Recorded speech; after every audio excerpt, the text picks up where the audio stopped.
শুরু করছি আল্লাহ তাআলার নামে, যিনি পরম করুণাময় ও অতি দয়ালু। সকল প্রশংসা তাহার জন্য, যিনি অত্যন্ত মেহেরবান। প্রিয় দর্শক, আজকে আমরা জিবরাইল আলাইহি ওসাল্লাম এর সংক্ষিপ্ত ঘটনা বর্ণনা করব। ফেরেশতা জাতির প্রতি বিশ্বাস রাখা ঈমানের একটি আবশ্যকীয় অংশ। নূরের তৈরি অনন্যসাধারণ বৈশিষ্ট্যের অধিকারী ফেরেশতা জাতি মহান আল্লাহর বিস্ময়কর সৃষ্টির অপার নিদর্শন। তাদের মধ্যেও আল্লাহর নৈকট্য ও দায়িত্বপূর্ণ পদ বিবেচনায় মর্যাদার তারতম্য রয়েছে। জিবরাইল আলাইহি ওসাল্লাম যাদের অন্যতম নাম ও উপাধি। জিবরাইল তাঁর প্রসিদ্ধ নাম হলেও পবিত্র কোরআনে আরও বেশ কিছু সম্মানিত উপাধিতে ভূষিত করা হয়েছে এই মহান ফেরেশতাকে। যেমন সূরা শুআরার ১৯৫ নম্বর আয়াতে তাকে রুহুল আমিন অর্থাৎ সতাত্মা উপাধিতে সম্বোধন করা হয়েছে। অনুরূপভাবে সূরা মারিয়ামের ১৯ নম্বর আয়াতে রসুলু রব্বিকি তথা তোমার রবের বার্তাবাহক উপাধিতে আখ্যায়িত করা হয়েছে।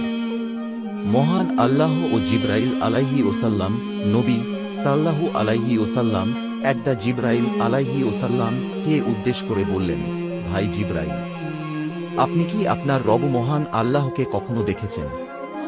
এ কথা শুনতেই হযরত জিবরাইল আলাইহি ওসাল্লাম চমকে উঠলেন। বললেন, আমি এবং মহান আল্লাহর মাঝে ৭০টি নূরের পর্দা রয়েছে। আমি যদি এর সামান্য কাছেও যাই, পুড়ে ভস্ম হয়ে যাব। মুজামুল আওসাত হাদিস ৬৪৭।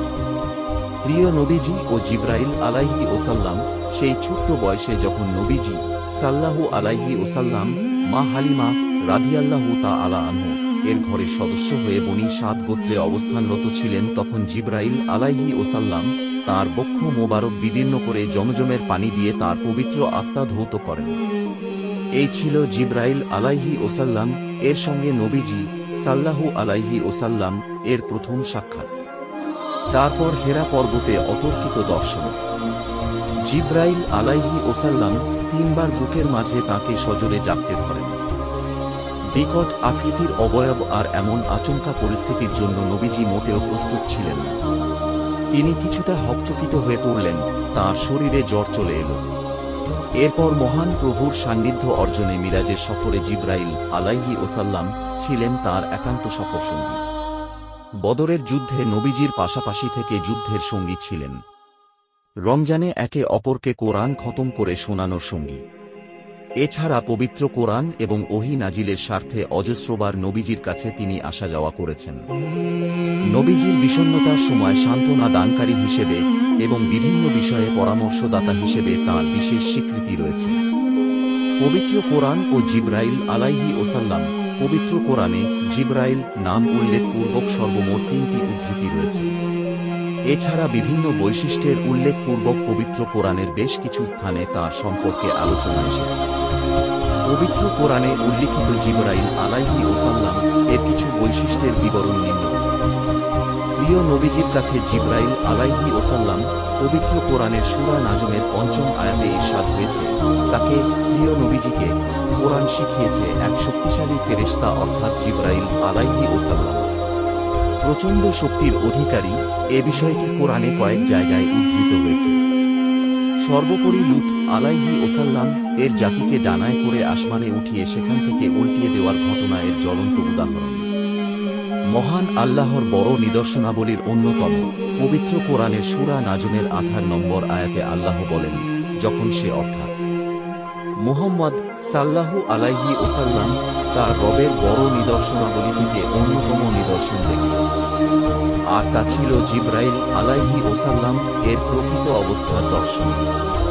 ফেরেশতাকুলের অনুসরণীয় পবিত্র কোরআনের সূরা তাকবীরের ২১ নম্বর আয়াতে জিবরাইল আলাইহি ওসাল্লাম এর বৈশিষ্ট্যের বর্ণনা এসেছে যে তিনি মুত্তা অর্থাৎ আসমানবাসীদের কাছে একজন অনুসরণীয় ও মান্যবর ব্যক্তিত্ব, অর্থাৎ সবাই তাকে মেনে চলে। বিশ্বস্ত ও আস্থাভাজন। একই আয়াতের শেষাংশে তাঁর অপর একটি বৈশিষ্ট্যের উল্লেখ এসেছে যে তিনি নিতান্তই বিশ্বস্ত ও আস্থাভাজন। কেনই বা হবেন না? ওহী তথা পবিত্র কোরআন ও মহান আল্লাহর প্রত্যাদেশগুলো নবীদের কাছে অবতীর্ণ করার জন্য মহান আল্লাহ তো তাকেই নির্বাচন করেছিলেন। হাদিসে জিবরাইল আলাইহি ওসাল্লাম হযরত ওমর বিন খাত্তাব রাদিয়াল্লাহু তাআলা আনহু বলেন, একদিন আমরা রাসূলুল্লাহ সাল্লাল্লাহু আলাইহি ওয়াসাল্লাম এর কাছে উপস্থিত ছিলাম, এমন সময় সাদা ধবধবে কাপড় ও মিশমিশে কালো কেশধারী একজন লোক আমাদের কাছে হাজির হলেন। তার মধ্যে আগন্তুকের ন্যায় ভ্রমণের কোনো চিহ্ন দেখা যাচ্ছিল না, অথচ আমাদের মধ্যে কেউ তাকে চিনতেও পারল না। স্থানীয় হলে আমরা তাকে নিশ্চয়ই চিনতাম। তিনি নবী করিম সাল্লাল্লাহু আলাইহি ওয়াসাল্লাম এর কাছে এসে বসলেন।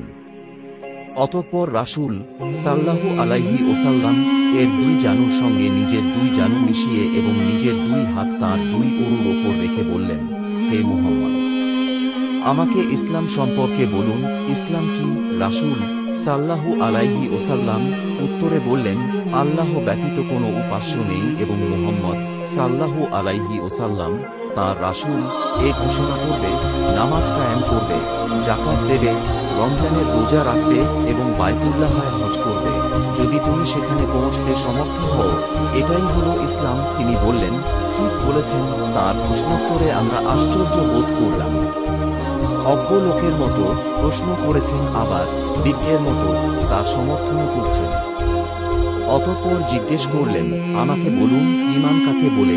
হুজুর সাল্লাল্লাহু আলাইহি ওয়াসাল্লাম উত্তর করলেন, আল্লাহতে বিশ্বাস করবে এবং তাঁর ফেরেশতাগণে, তাঁর কিতাবসমূহে, তাঁর নবী রাসূলগণে ও পরকালে বিশ্বাস করবে এবং তকদিরে, তার ভালোতে ও মন্দতে বিশ্বাস করবে। তিনি বললেন, হ্যাঁ, ঠিক বলেছেন।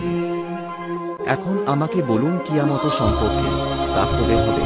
রাসূল সাল্লাল্লাহু আলাইহি ওয়াসাল্লাম উত্তরে বললেন, এ বিষয়ে যাকে প্রশ্ন করা হচ্ছে তিনি তার অপেক্ষা অধিক কিছু জানেন না, যিনি প্রশ্ন করেছেন তার চেয়ে, অর্থাৎ আমি আপনার থেকে অধিক কিছু জানি না। তিনি বললেন, বাদী দাসী তার মালিককে জন্ম দেবে এবং এককালের উলঙ্গ পা উলঙ্গ শরীর দরিদ্র মেষপালকদের পরবর্তীকালে দালান কোঠা নিয়ে পরস্পর গর্ব করতে দেখবে। হযরত ওমর রাদিয়াল্লাহু তাআলা আনহু বলেন, অতঃপর লোকটি চলে গেল এবং আমি অনেকক্ষণ তথায় অপেক্ষা করলাম। এ সময় হুজুর সাল্লাল্লাহু আলাইহি ওয়াসাল্লাম আমাকে বললেন, ওমর চিনিয়ে প্রশ্নকারী লোকটিকে? আমি বললাম, জি না হুজুর, আল্লাহ এবং তাঁর রাসূলই তা জানেন। হুজুর বললেন, তিনি হচ্ছেন হযরত জিবরাইল আলাইহি ওয়াসাল্লাম। তোমাদেরকে তোমাদের দ্বীন শিক্ষা দেওয়ার উদ্দেশ্যে তিনি তোমাদের কাছে এসেছিলেন। মুসলিম বিয়োগ ৮। মুমিন মুসলমান ও জিবরাইল আলাইহি ওয়াসাল্লাম। পবিত্র কোরআনে ঈমানদারদের সঙ্গে এই মহান ফেরেশতার ঘনিষ্ঠ সম্পর্কের আলোচনা রয়েছে। যেমন কদরের রাতে জিবরাইল আলাইহি ওয়াসাল্লাম ফেরেশতাদের বাহিনী নিয়ে জমিনে অবতরণ করেন এবং ইবাদতকারীদের সঙ্গে সালাম ও মুসাফাহা করেন।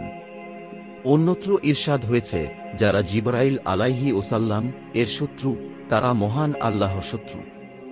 এছাড়া হাদিসে এসেছে, যখন মহান আল্লাহ কোনো বান্দাকে ভালোবাসেন তখন জিবরাইল আলাইহি ওয়াসাল্লাম কে ডেকে বলেন, আমি অমুক বান্দাকে ভালোবাসি, তুমিও তাকে ভালোবাসো এবং জমিনের বুকে ঘোষণা করে দাও যেন সব মাখলুক তাকে ভালোবাসে। বুখারী হাদিস ৬০৪০। সুপ্রিয় দর্শক মণ্ডলী, প্রতিদিন নতুন নতুন ভিডিও পেতে আমাদের চ্যানেলটি অবশ্যই সাবস্ক্রাইব করবেন এবং পাশে থাকা বেল আইকনে ক্লিক করুন।